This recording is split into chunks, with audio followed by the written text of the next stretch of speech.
দলের একটা দল করতে পারতাম, কিন্তু আমি করি নাই। কারণ তারা যে ধাঁচে রাজনীতি করে আমি তার সম্পূর্ণই বিপরীত। আমার মনের বাসনা হচ্ছে আমি জনগণের সেবা করব, জনগণের জন্য কিছু করব, এটাই হচ্ছে রাজনীতি। আমি রাজনীতি কোনো ক্ষমতা হিসেবে দেখি না, আমি রাজনীতি মনে করি সেবা, এবং রাজনীতি মনে করি ন্যায় বিচার, রাজনীতি মনে করি শান্তি শান্তি শান্তি। যে মানুষ চায় যে আমাদের রাজনীতিবিদদের কাছে আশা করে শান্তি, কিন্তু আসলে আমরা এটা দিই না। কারণ আমরা দলীয় প্রতীককে যখন প্রাধান্য দিই, এই দলীয় প্রতীক টানার জন্য 100 কোটি টাকা ব্যয় করে তারা, এবং এই 100 কোটি টাকা আপনাদের শরীরের চামড়া থেকে তারা এই 100 কোটি টাকা তুলে আনে। আমি যে মার্কা নিয়েছি, আমার মার্কা নিতে একটা টাকাও লাগে নাই, অতএব আমার কোনো টাকা লাগে না। আমি নির্বাচন করতে কোটি কোটি টাকা আমার চামচা পালা লাগে না, কোনো দোকান লাগে না, চা খরচ লাগে না, বরঞ্চ আমি যেখানে যাচ্ছি সবাই আমাকে চা খাওয়াচ্ছে। সত্যি কথা, আমাকে খাওয়াচ্ছে, আমি মানুষের ভালোবাসা পাচ্ছি। সেহেতু নির্বাচন করতে এত টাকা লাগে না। নির্বাচন মানে জনগণের কাছে যাওয়া, জনগণকে প্রতিশ্রুতি দেওয়া। আমি আপনাদের প্রতিশ্রুতি, এমন কোনো প্রতিশ্রুতি দিব না যে প্রতিশ্রুতি আপনাদের স্বপ্ন আমি পূরণ করতে পারবো না। আমি শুধু প্রতিশ্রুতি, এমন প্রতিশ্রুতি দিতে চাই যেটা আমার ভিতরে বা যেটা করার সক্ষমতা আমার আছে। আমি আপনাদের স্বপ্ন দেখাতে আসি নাই, আমি আপনাদের স্বপ্নটা শুনতে আসছি যে আসলে আগামীতে এই বাংলাদেশ নিয়ে আপনাদের স্বপ্নটা কি। সত্যি কথা না, আপনারা দেখবেন প্রত্যেকটা প্রার্থী এসে আপনাদের বলে আপনাদের এইটা দিব, ওইটা দিব, ওইটা দিব, ওইটা দিব, কিন্তু পরবর্তীতে আপনারা তাদের বিশ্বাস করেন, তাদের আপনারা নির্বাচিত করেন, পরে তাদের টিকি দেওয়া পান না।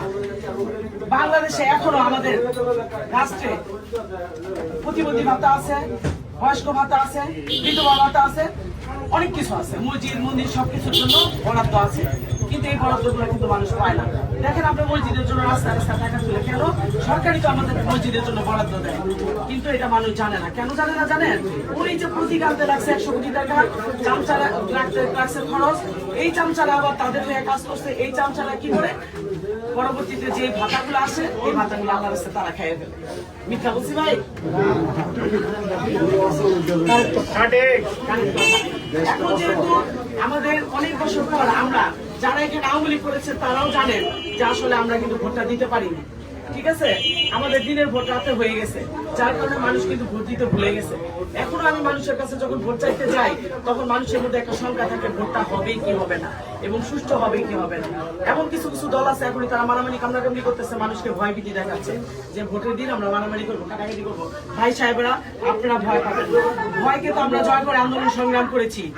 আমরা যেহেতু ভোটের একটা আমরা সুযোগ পেয়েছি, আমি মনে করি আপনারা ভোট দিতে আসবেন এবং আপনারা যোগ্য প্রার্থীকে আপনারা সংসদে পাঠাবেন, যেন আপনাদের হয়ে সংসদে তারা কথা বলতে পারে। সেই ব্যক্তিকে পাঠাবেন, যে ব্যক্তির লোভ নাই, লালসা নাই, চামচা নাই, এমন ব্যক্তিকে আপনারা পাঠাবেন। আমি আপনাকে বলি না যে আমাকে ভোট দেন, আমি অবশ্যই আপনার কাছে ভোট চাইবো, যেহেতু আমার মার্কা ট্রাক। আমি আর ট্রাকে করে ভারী বস্তু বহন করে, আমি ট্রাকে করে আপনাদের চাওয়া পাওয়া সুখ দুঃখ সবকিছু সংসদে নিয়ে যাবো ইনশাআল্লাহ। আমাকে যদি আপনারা নির্বাচিত করেন, একটা সুযোগ দেন আপনাদের সেবা করার, তাহলে আপনারা যে স্বপ্ন দেখতেছেন আমাকে এই স্বপ্ন বলবেন, আমি এই স্বপ্ন পূরণ করার চেষ্টা করব। জনগণের স্বপ্ন কিন্তু খুবই কম, কিন্তু আমরা যে প্রতিশ্রুতি দেই, আমরা স্বপ্ন দেখাই অনেক বড় বড়, আসলে স্বপ্ন বড় বড় দেখাইতে হয় না। জনগণের প্রত্যাশা খুবই কম। কিট লাগে ভাই, খাদ্য, বস্ত্র, বাসস্থান, সুচিকিৎসা, সুব্যবস্থা, এই তো। এর চেয়ে তো বেশি কিছু মানুষ চায় না, মানুষ তো শান্তি চায়। আমরা প্রতিহিংসা রাজনীতি পছন্দ করি না, আমি প্রতিহিংসা রাজনীতি পছন্দ করি না। কারণ বিগত জুলাইয়ের পরে, 5ই আগস্টের পরে, জুলাই আন্দোলনের পরবর্তী 5ই আগস্টের পরে আপনারা দেখেছেন 16 মাস মানুষ কিন্তু বিন্দু পরিমাণ শান্তি পায়নি। ঘরে ঘরে মামলা বাণিজ্য, এমন নিরীহ মানুষ আছে এই মামলা বাণিজ্য করে জেল হাজতে আছে। ইনশাআল্লাহ 12 তারিখের পরে আমি শিরিন এই বিষয় নিয়ে কথা বলবো এবং নিরীহ মানুষকে জেল থেকে বের করে আনবো ইনশাআল্লাহ। সে যে দলই করুক, আমরা পাশাপাশি সব দলের মানুষকে নিয়ে সহ অবস্থানে থাকবো শান্তির জন্য। আপনাদের কাছে আর কিছু বলবো না, বাকিটা আপনারা বিবেচনা করবেন যে দল না ব্যক্তিকে আপনারা প্রাধান্য বেশি করে দিবেন এবং সংসদে এমন ব্যক্তিকে পাঠাবেন যারা আপনাদের স্বপ্ন পূরণ করতে পারবে। পরিশেষে আপনাদের কাছ থেকে বিদায় নিচ্ছি। আসসালামু আলাইকুম। আবারও ট্রাকের জন্য ভোট চাই, দোয়া চাই। আসসালামু আলাইকুম।